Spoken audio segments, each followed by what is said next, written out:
It happened in the fall of 2019 when I was a sophomore at a university in Pennsylvania. I had transferred in late, so by the time I got my dorm assignment, most of the nicer rooms had already been taken. The dorm they gave me was in an older building on the far end of campus. One of those places with dim hallways, outdated furniture, and an unsettling silence even in the middle of the day. The university was in the process of shutting it down, moving students to newer buildings.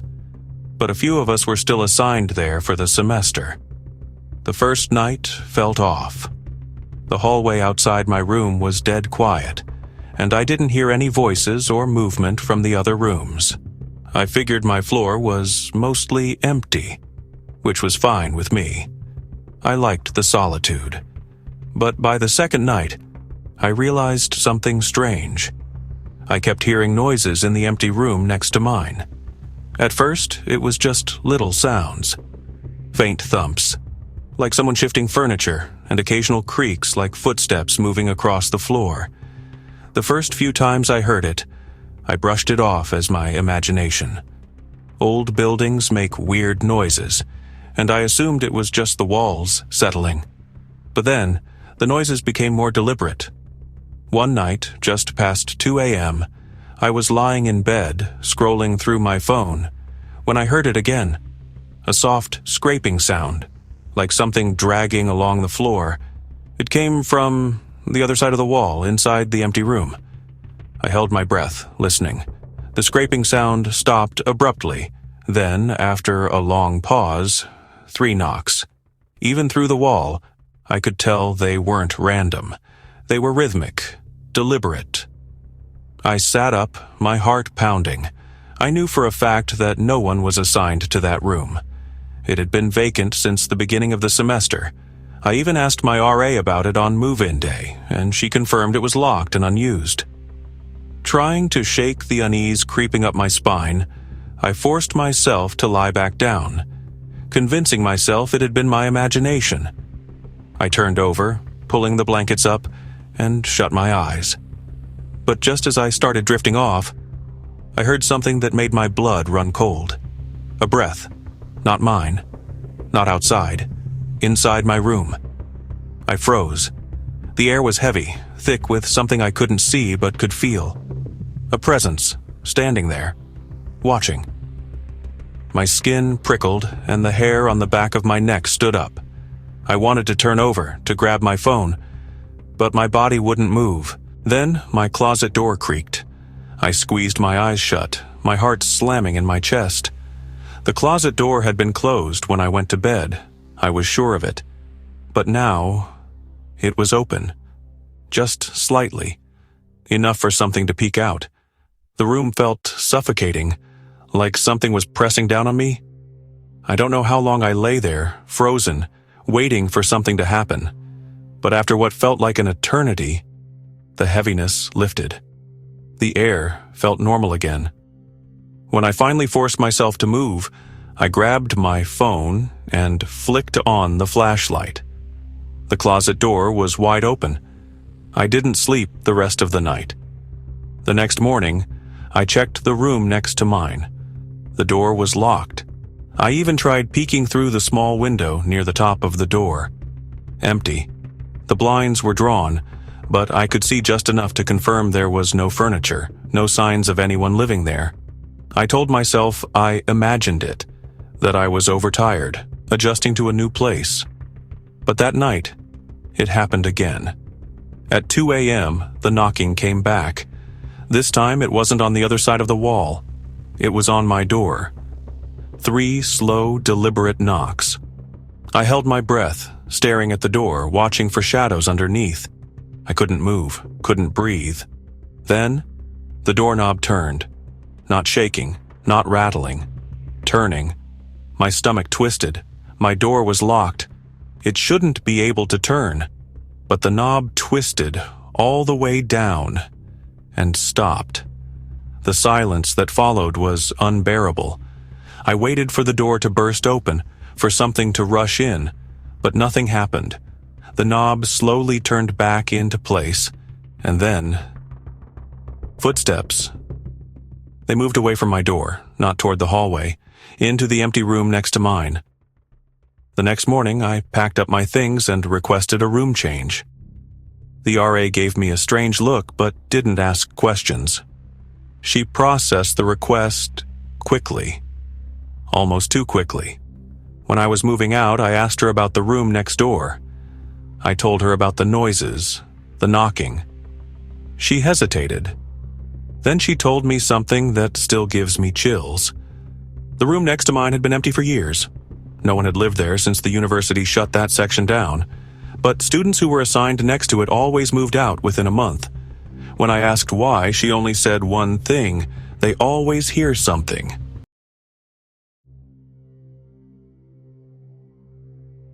It happened in the spring of 2021 when I was a junior at a university in Ohio. My school had a mix of old and new dorm buildings, and unfortunately, I ended up in one of the older ones, a creaky red brick dorm that had been around for decades. The building had a basement level, mostly used for storage, but a handful of rooms were still assigned to students. I was unlucky enough to get one of those rooms. I tried to make the best of it. The room itself was fine. Small, with a single bed, a desk, and a window that barely let in any light. But from the moment I moved in, something felt wrong. The air was always thick, like the room never fully aired out, no matter how long I kept the window open. The lights flickered at odd times. The walls always felt damp. And worst of all, it was too quiet. Even when the dorm was full, I never heard footsteps or voices in the hallway. It didn't take long for the noises to start. The first night, I woke up to a soft tapping sound. At first, I thought it was coming from the pipes in the walls, but as I sat up and listened, I realized it was inside my room. I turned on the lamp and scanned the space, my heart pounding. The sound had stopped. The room was still, but just as I reached to turn the light off again, I heard it. 3 knocks. They came from the closet. I froze. My closet was one of those old wooden doors with a latch instead of a knob. It had been shut tight before I went to bed. I grabbed my phone, turned on the flashlight, and slowly stood up.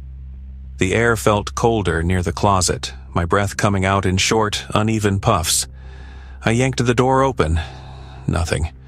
Just my clothes and a couple of boxes.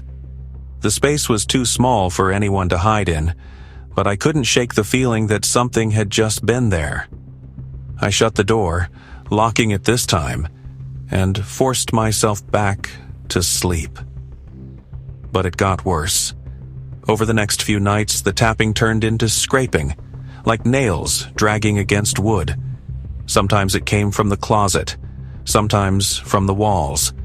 One night, it came from under my bed. I didn't sleep. I couldn't. The room was starting to feel smaller, darker, like the air itself was pressing in around me. Then, one night, something happened that made me wish I had moved out sooner. I had stayed late at the library, trying to avoid going back to that room. By the time I got back, it was almost 2 a.m. The hallway was empty, eerily silent as I made my way to my door. But as I slid my key into the lock, my stomach dropped. My door was already unlocked. I hesitated, my hand frozen on the knob. I was sure I had locked it before leaving. Every muscle in my body screamed at me not to go inside, but I pushed the door open anyway.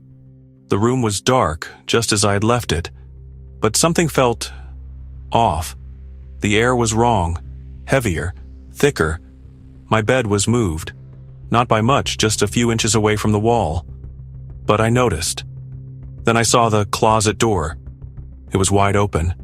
My breath caught in my throat. I had locked that door. I knew I had. I reached for the light switch, but before I could flip it on, I heard it. Breathing. Deep. Slow. Just behind me. I spun around, my phone flashlight flickering wildly across the room. Nothing. But I could still feel it. like something was standing right there in the dark, watching.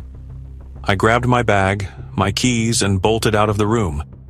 I didn't stop until I was halfway across campus, standing under the bright lights of the student center. My hands were shaking so badly I could barely hold my phone. I texted my RA, telling her something was wrong with my room, that someone had been inside. She didn't reply right away, but a few minutes later she told me to meet her outside the dorm. When I did, her face was pale. She told me something I wish I had never heard. That room, the basement room, had been closed off for years before I was assigned to it. The last student who stayed there reported hearing voices, scratching, things moving on their own. He had moved out after waking up to the closet door standing open. They had sealed the room off, but somehow my name ended up on the assignment list. I never went back. I packed my things the next day, moved to another dorm, and never looked back. But even now, sometimes in the dead of night, I swear I can still hear it. The soft, slow breathing, like whatever was in that room followed me.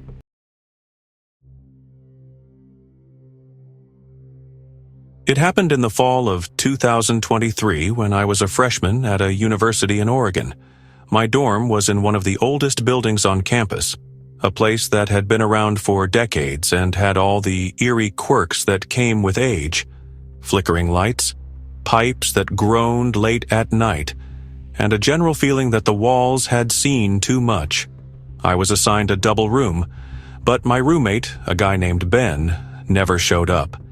His side of the room remained completely empty, bed made, desk untouched. I asked the RA about it, but all they told me was that Ben had changed his mind last minute and moved to another dorm. It didn't bother me. If anything, I was happy to have the space to myself. At first, everything seemed normal. Classes kept me busy, and I was usually too tired at night to think much about anything. But after the first week, things started to feel off. I would wake up in the middle of the night feeling like someone was standing in the room. It wasn't just paranoia, it was palpable. That thick, suffocating feeling of another presence lingering in the dark. My skin would prickle, and I would lie frozen in bed, staring into the shadows, convinced that if I moved, I would see someone standing next to my bed. One night, just as I was falling asleep, I heard breathing. It wasn't mine. It came from across the room, from Ben's empty bed. I told myself it was my imagination, just my brain making sense of the silence. But then, another night, I woke up suddenly to the distinct sound of sheets rustling, like someone shifting in bed. My heart pounded as I turned my head, my eyes adjusting to the darkness. Ben's bed was occupied. A shape, a person, was lying under the covers, facing the wall. My entire body locked up. I couldn't move, couldn't breathe. I wanted to believe I was dreaming, but I was too awake. The air in the room was heavy, thick with something unnatural. I stared, waiting for the figure to move, to acknowledge me, but it just lay there, completely still. I blinked, and the bed was empty again. The sheets were undisturbed. The room was silent. But I knew what I had seen. I barely slept that night. The next morning, I convinced myself it had been a hallucination, a trick of exhaustion. But that night, something happened that made me question everything. I was sitting at my desk, headphones on, trying to study, when I felt something shift behind me, like the air itself had moved. I turned around and saw it, Ben's chair. It had been pushed back from the desk. I hadn't touched it all day. I stared at it, waiting, my pulse hammering in my ears. The window was closed, no draft, no logical reason for it to move. Then, right in front of me, it slid back another inch. I jumped out of my seat, heart slamming in my chest. The air in the room felt wrong, charged with something unseen. I grabbed my bag and left, spending the night at a friend's place. I didn't tell them what happened. I didn't even want to say it out loud. When I finally forced myself to go back the next day, I found something that made my stomach drop. A note. It was lying on Ben's desk, a piece of notebook paper, slightly crumpled as if someone had pressed it down hard. There were 2 words, written in shaky, uneven letters. Still here. I packed my things and requested a room change immediately. The RA didn't question it. In fact, they processed it so quickly that it made me wonder if they already knew. I never told anyone the full story. I never went back to that dorm. But sometimes, late at night, I think about it. Ben never showed up that semester, but someone had been in that room with me, and they wanted me to know.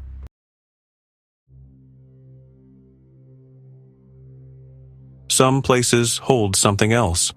A dorm that never should have had a resident, a basement that was never meant to be reopened, an empty bed that wasn't actually empty. You never know if the stories are just rumors until you find yourself living in one. If these stories made you think twice about your own dorm, like, share, and subscribe for more terrifying true horror stories. And don't forget to hit the bell icon, because some nightmares don't end when you wake up. Stay safe, and always check who your roommate really is.